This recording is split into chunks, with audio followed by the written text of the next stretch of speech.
Hello everyone, आप सभी का स्वागत है पीएससी वाला पे। मैं दीपक कुमार सिंह। तो बच्चों, आज हम बात करेंगे रणनीति पे। जी हाँ, स्ट्रेटजी।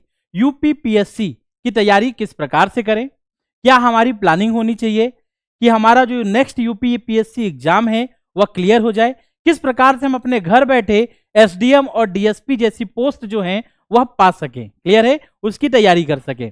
तो चलिए, आज मैं इसके ऊपर बहुत डिटेल में आपके साथ में चर्चा करूंगा। तो जैसा कि आपको यहाँ पे दिख रहा है यूपी पीएससी स्ट्रेटजी के बारे में, क्लियर है। तो यहाँ पे देखेंगे बच्चों, सबसे पहले हम एक सिलेबस पे डिस्कशन करेंगे, फिर मैं बताऊंगा आपकी रणनीति या स्ट्रेटजी क्या होनी चाहिए। क्योंकि हम सभी को मालूम है कि यूपीएससी जो आईएएस का एग्जाम है और जो यूपी पीएससी है, इन दोनों में बहुत ज्यादा फर्क नहीं है।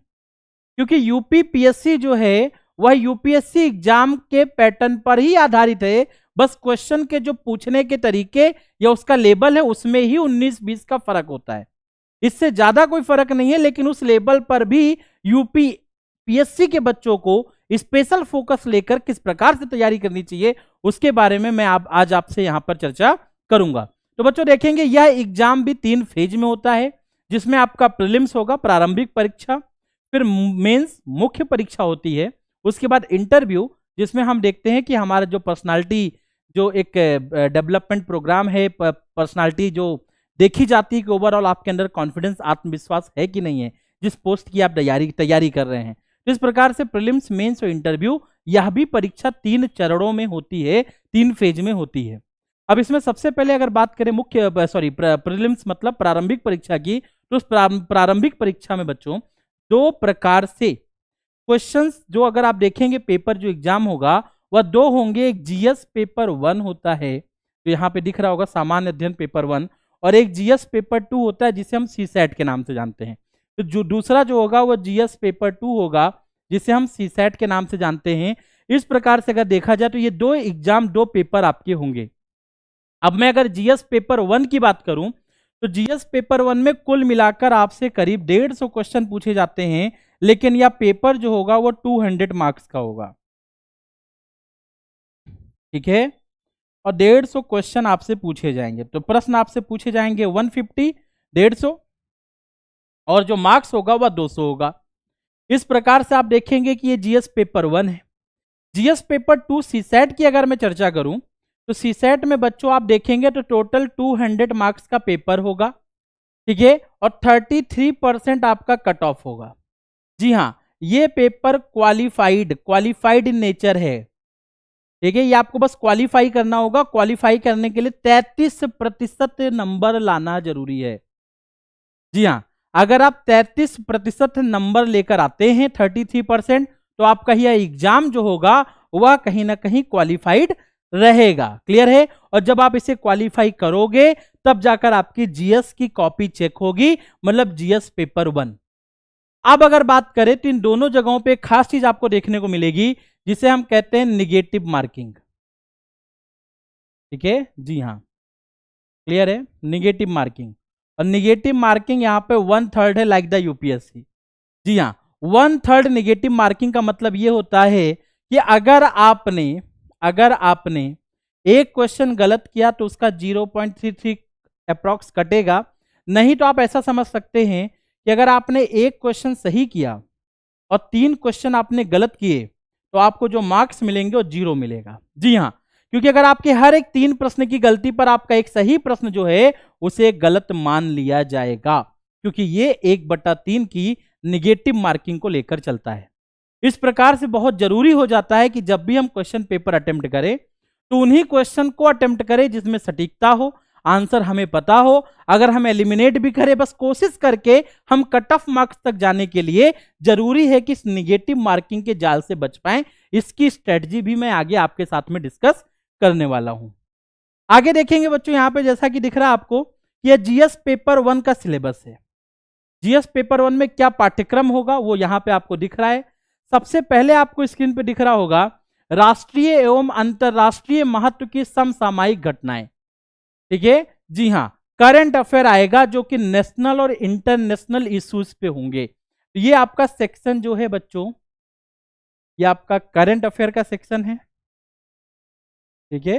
हाँ, दूसरा, भारत का इतिहास एवं भारतीय राष्ट्रीय आंदोलन, तो दूसरी चीज अगर आप देखेंगे तो भारत का इतिहास और भारत का जो आंदोलन है ये पूरा आ जाएगा। तो इसमें आपका एंशिएंट हिस्ट्री,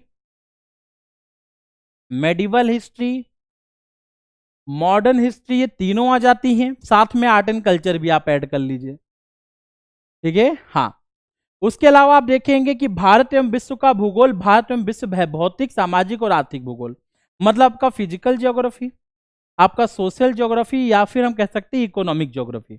और खासकर भारत के विषय में ज्यादा क्वेश्चन आएंगे, विश्व के संबंधित 2-3 प्रश्न पूछे जा सकते हैं।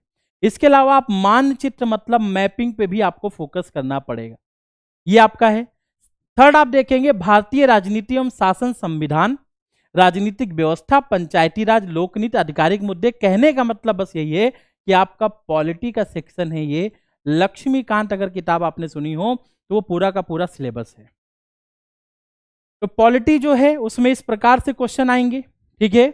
अगर आप देखेंगे अगला है इकोनॉमी, इकोनॉमी में आपको आर्थिक, सामाजिक विकास, सतत विकास, गरीबी, मतलब आप अगर आप देखेंगे तो एक चीज मैं आपको खास बता दूं, स्टेट पीसीएस में, खासकर किसी भी स्टेट पीसीएस में जो इकोनॉमी होती है वह सोशल इकोनॉमी ज्यादा पूछी जाती है, ठीक है बच्चों। सामाजिक अर्थव्यवस्था जो है वह ज्यादा पूछी जाती है।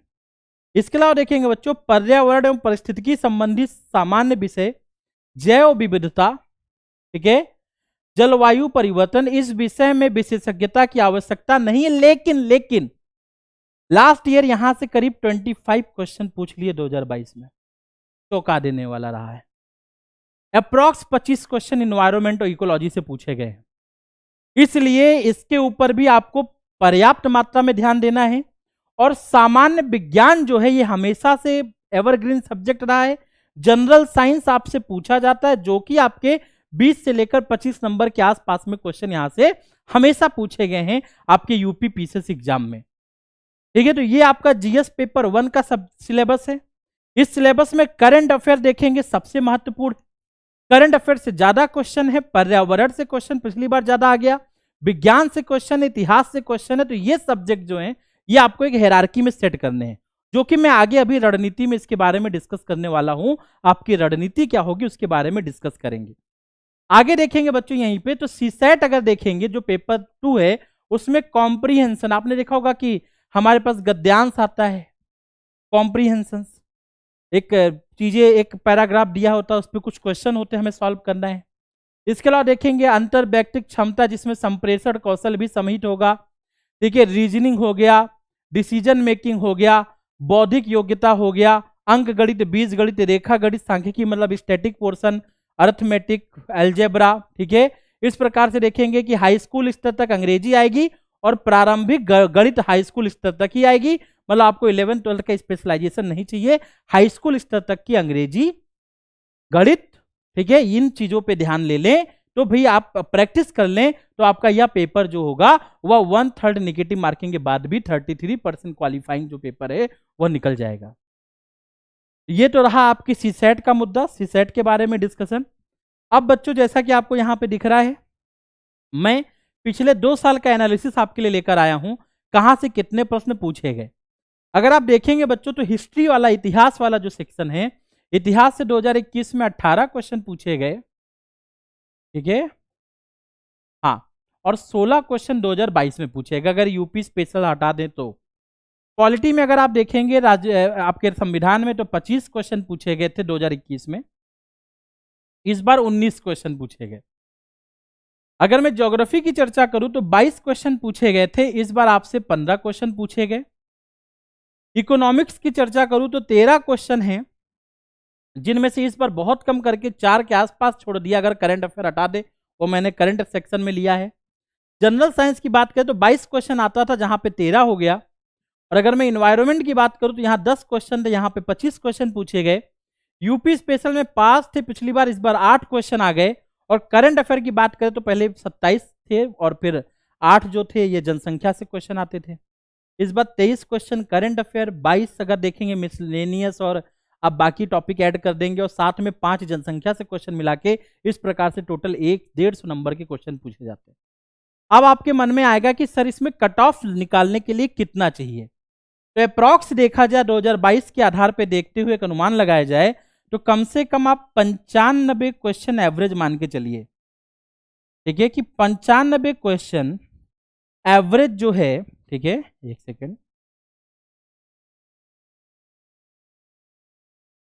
बच्चों, 95 क्वेश्चन एवरेज, एवरेज मतलब औसतन 95 क्वेश्चन जो हैं वह निगेटिव मार्किंग के बाद में सही होने चाहिए। ठीक है, शुड बी राइट, ठीक है, शुड बी करेक्ट, ठीक है, should be correct after negative marking.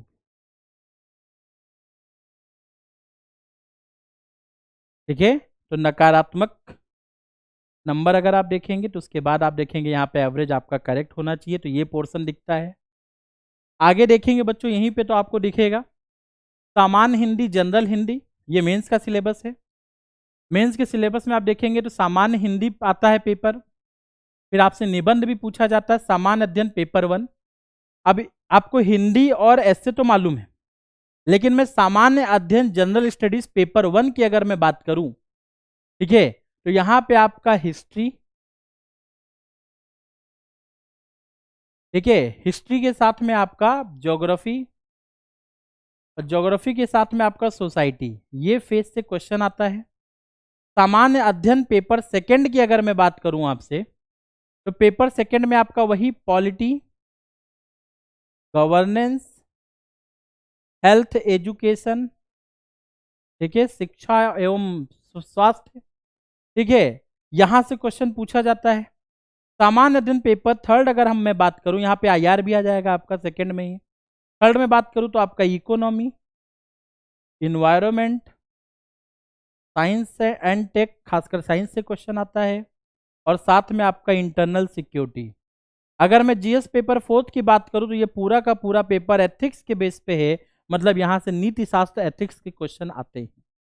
इस प्रकार से ये पूरा का पूरा पेपर जो हुआ, 4 पेपर आपको यहाँ पे दिख रहे हैं, GS1, GS2, GS3, GS4, इतने सारे सेगमेंट यहाँ पे आते हैं। इस प्रकार से क्वेश्चन पूछा जाता है, क्लियर है, और ये आपके पेपर है।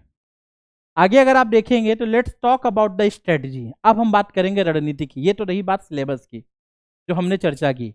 अब रणनीति की बात करें कि अगर हमें सफल होना है यूपीपीएससी में, इस बार सिलेक्शन लेना है, तो हमारी प्लानिंग में किन चीजों पे ध्यान देना जरूरी है। सबसे पहला ध्यान जो होना चाहिए हमारे लिए, वह ध्यान होना चाहिए अंडरस्टैंड द एग्जाम पैटर्न। जी हाँ बच्चों, आप ये अपनी कॉपी में नोट कर सकते हैं। जो बच्चा एग्जाम के पैटर्न को अंडरस्टैंड नहीं करता है, वो बच्चा हमेशा गड्ढे में चला जाता है। कहने का मतलब, इसमें भी प्रीलिम्स, मेंस और इंटरव्यू, 3 प्रकार से आपके एग्जाम होंगे। अगर मैं यहां पे चर्चा करूं, प्रीलिम्स की प्रारंभिक परीक्षा होगी, फिर आपका मेंस होगा। बच्चों मेंस के सेगमेंट में आपको एक खास चीज पता चलेगी जो कि आपको जानने लायक होनी चाहिए। क्या? मेंस जो हमारा सेगमेंट है, मुख्य रूप से मुख्य परीक्षा का जो ये सेगमेंट है मेंस का, तो बोला जाता है कि मेंस के सेगमेंट की तैयारी अगर बच्चे बाद में करते हैं, मान लीजिए प्रीलिम्स की आपने तैयारी की, प्रीलिम्स का पेपर दे दिया, 2 महीने बच्चे मेंस की तैयारी की, 2 महीने में नहीं हो पाया, मेंस का एग्जाम दिया और मेंस का रिजल्ट 1 महीने बाद आया, तब पता चला आपका सिलेक्शन नहीं हो पाया। अब फिर मेंस करेंगे कि प्रीलिम्स, क्योंकि फिर आगे प्रीलिम्स है। अब फिर आप प्रीलिम्स करेंगे तो फिर मेंस के लिए रह जाएंगे। तो ये कहते हैं एक आप बीसीएस साइकिल में फंस जाते हैं, एक दुष्चक्र में फंस जाते हैं। और इससे आपने देखा होगा कई लोग 2-2, 3-3 साल से तैयारी कर रहे, पेपर नहीं निकल पाता। आपको शुरुआत में टॉपिक जो होगा वो कॉमन प्री और मेंस के उठाने चाहिए, उनको प्रिपेयर करना चाहिए, जिससे आपका मेंस का भी आधा बोझ साथ में खत्म हो और प्रीलिम्स पे आपकी पकड़ तभी अच्छी होगी जब आप मेंस आधार पे डीप में डिस्कशन के साथ में उस टॉपिक को प्रिपेयर करेंगे, उस पर आंसर राइटिंग लिखेंगे। ये मैंने अपने बच्चों को आंसर राइटिंग प्रैक्टिस कराई है, उस आधार पे मैं यहां पे यह बात कह सकता हूं। इसलिए जरूरी यह है कि प्रॉपर आपको अंडरस्टैंड होना चाहिए कि किस प्रकार से आपका एग्जाम पैटर्न है, ठीक है, उस आधार पे आपको आगे प्रिपरेशन करनी चाहिए। सेकेंड है क्रिएट अ स्टडी प्लान। ठीक है, अगर आप देखेंगे तो यहां पे लिखा है कि develop a study plan that cover the entire syllabus and allocate to each topic based, ठीक है, ऑन इट्स इंपॉर्टेंस। मैं यूपीपीएससी की बात करूं, हमने देखा कि बच्चों यूपीपीएससी में जो एग्जाम में क्वेश्चन पूछा गया है उस क्वेश्चन में हम सबने यहां पे देखा है कि उसमें एक खास क्रम है। कैसा क्रम है? उस क्रम की अगर मैं चर्चा करूं तो हमने देखा करंट अफेयर से ज्यादा क्वेश्चन आ रहा है, हम उसको ऊपर रखें।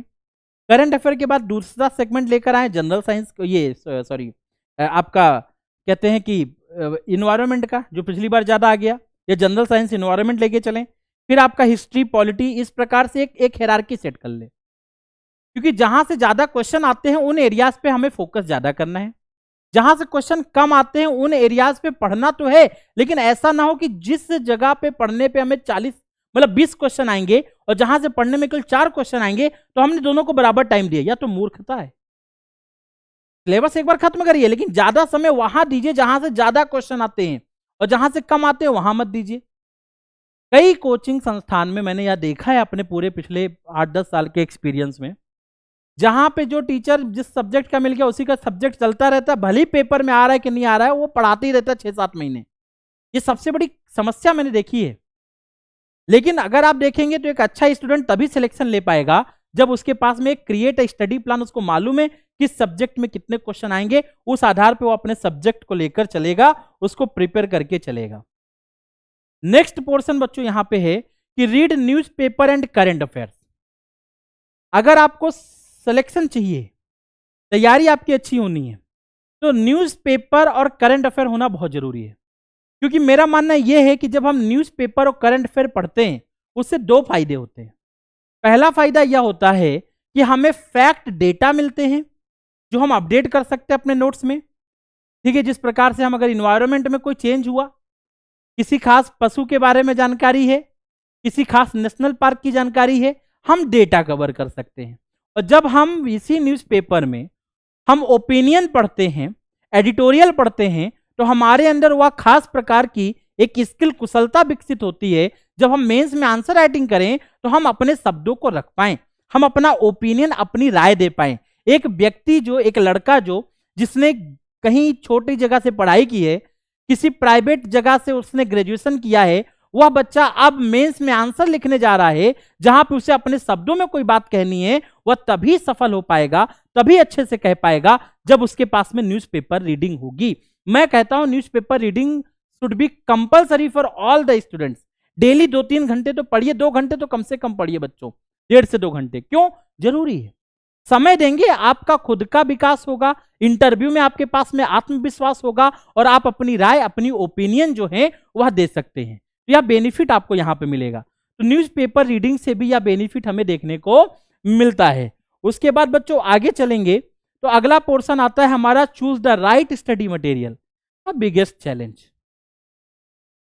कहते हैं ना कि ये पूरा माया जाल है, कौन सी किताबें पढ़े, हर एक सब्जेक्ट के लिए अलग अलग नोट्स है, अलग अलग किताबें, बहुत चीजें हैं। आपको राइट स्टडी मटेरियल चूज करना है। अगर आपका स्टडी मटेरियल राइट नहीं होगा तो सफलता आपसे काफी दूर चली जाएगी। एग्जाम्पल के तहत मैं आपको बताता हूं, एक बच्चा एक ही सब्जेक्ट कई जगह से पढ़ रहा है, अलग अलग लिखा हो, उसको लगता है यहां भी इंपॉर्टेंट है, यहां भी इंपॉर्टेंट है। लेकिन मैंने अपने पिछले 10 साल 8 साल के कैरियर में देखा है कि कुछ बच्चे एनसीईआरटी मात्र से अपना बेस बना लेते हैं। अब आप बताइए कितना बड़ा बेनिफिट आपको यहां पे देखने को मिलता है। मात्र एनसीईआरटी मात्र से वो अपना बेस बना लेते हैं, वो सारी चीजें हो जाती हैं। तो स्टडी मटेरियल राइट होना चाहिए।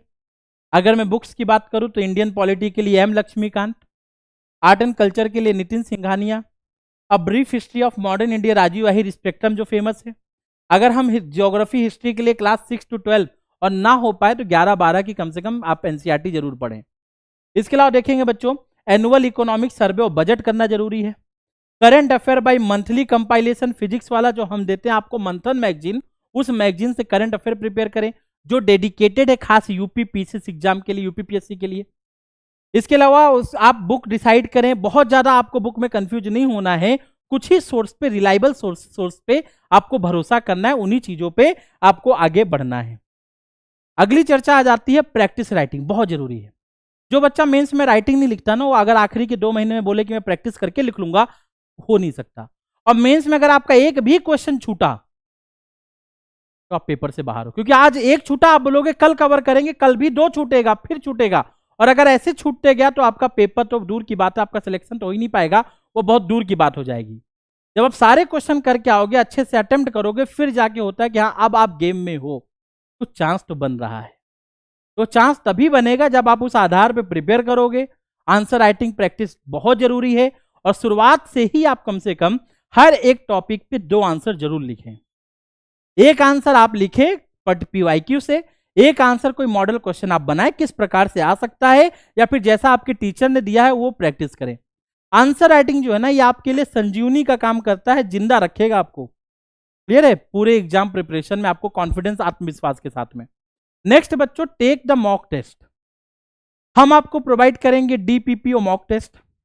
उस मॉक टेस्ट और DPP से आप प्रैक्टिस कर सकते हैं, क्योंकि जब आप मॉक टेस्ट से प्रैक्टिस करते हैं तो आपको पता होता है कि आपका स्टेटस अभी इस प्रिपरेशन में कहां है। बहुत से बच्चों में रैंकिंग दिखेगी तो आपको पता चल जाएगा आप कहां पे स्टैंड कर रहे हो, कितनी सीढ़ियां और चढ़नी है।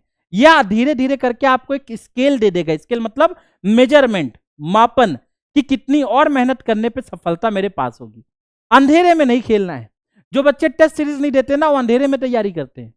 आप टेस्ट सीरीज दे के देखो, आपकी प्रिपरेशन, आपका स्तर पढ़ाई का, वह आपको पता चलेगा। तो इस चीज पे भी आपको बहुत ज्यादा ध्यान देना चाहिए।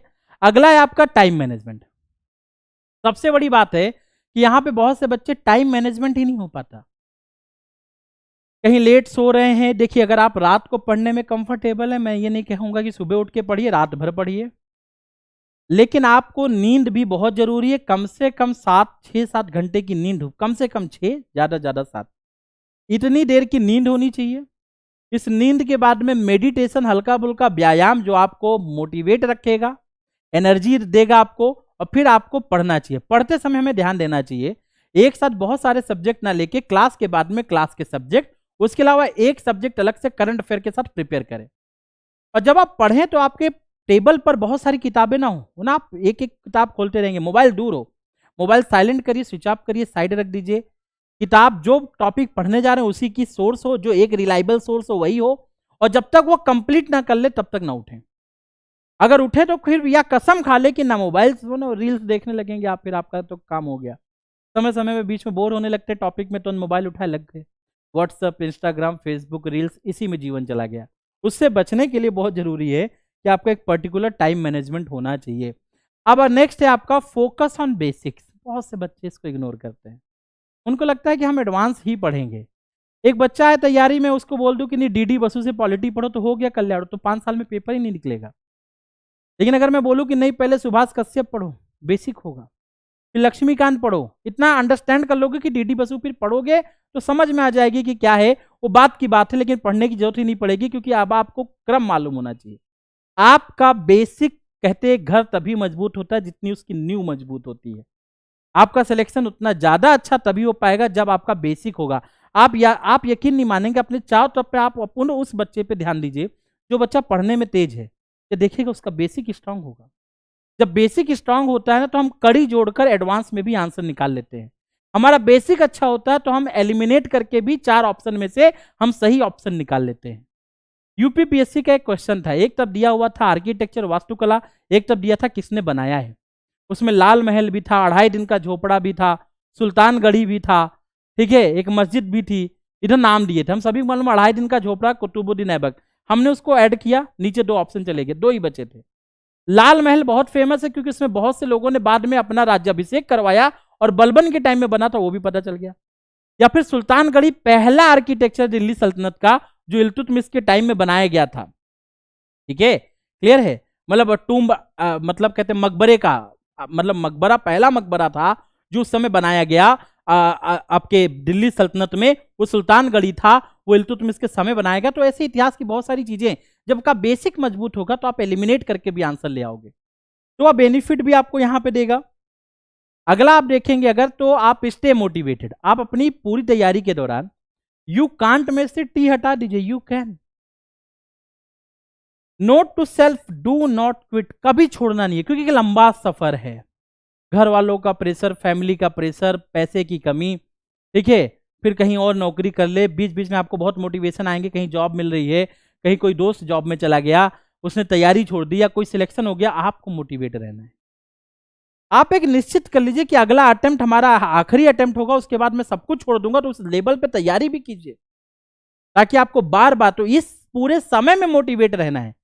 बीच बीच में जब आपको डिमोटिवेशन हो तो आप पढ़ने के क्रम को, आप वो पहला दिन सोचिए जिस दिन आप यह तैयारी करने के लिए शुरू हुए थे। आज भी मैं अगर अपना पहला दिन सोचता हूँ कि जब मैं इस लाइन में आया था तो कितना मोटिवेट था, उससे मुझे भी मोटिवेशन आता है। मैं भी कभी कभी डिमोटिवेट होता हूँ। एक नेचुरल प्रक्रिया है, प्राकृतिक है, आप सभी, हम सभी के साथ होती है।